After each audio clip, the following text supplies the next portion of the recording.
Well, I think that in North America, we see lots of examples where there are renewable energy grids that are generating intermittent energy, and they need some application that can monetize that energy on a variable schedule.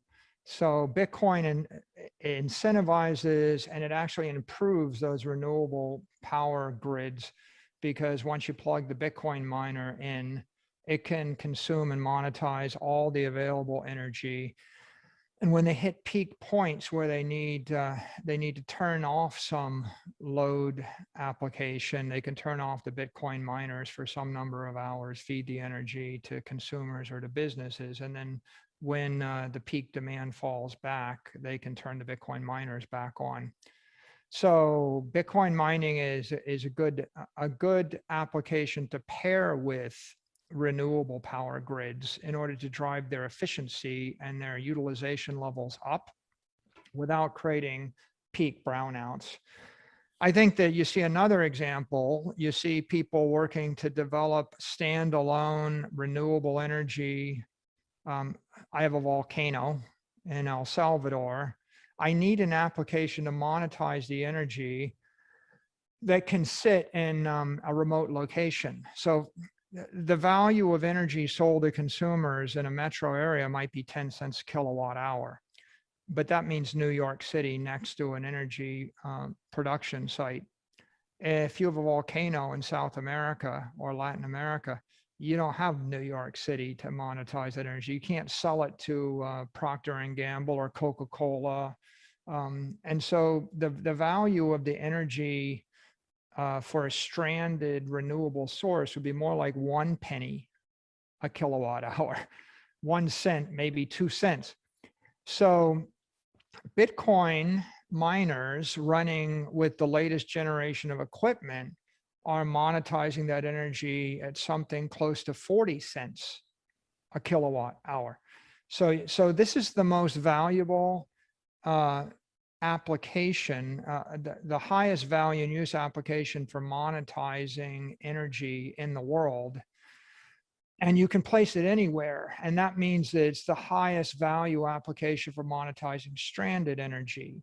And renewable energy tends to be on islands or in the Arctic or in the jungle or a waterfall. If it was already close to an existing major city, it would already be used right now. The great energy sources in the world are renewable energy sources that are far from a rich city.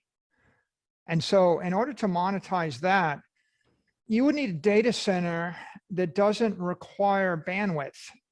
Like, for example, you couldn't put a Netflix data center on top of a volcano 1,000 miles away from, or 2,000 miles away from a big city, because you don't have the fiber optics. So Amazon and Netflix and Google and Apple, they can't so easily monetize a stranded energy source as Bitcoin. And even if they did, they're not going to pay, they're not going to create a 40 cent a kilowatt hour customer. They would be looking for much cheaper energy than that. So Bitcoin is the solution to how do I generate a high monetization on stranded energy.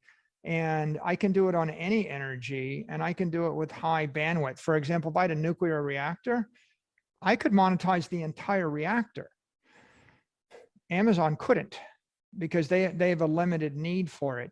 So Bitcoin turns out to be kind of the best customer in the world for energy anywhere on Earth, because it can monetize any amount of energy, any flavor of energy on any frequency, anywhere at the highest possible rate. That, of course, drives sustainability, because anybody wanting to develop micro nukes or develop a volcano in the middle of the jungle, or develop a waterfall, or develop a wind energy plant that's 500 miles away from a big city, anybody wanting to do that, they need that killer application. And there's Bitcoin. And then the second best killer application isn't very good. There is no second best killer application, to tell you the truth. There's Bitcoin. And then if you said, well, I have infinite energy and it's 800 miles from the nearest city, what's the second best idea? Aluminum. Smelt aluminum?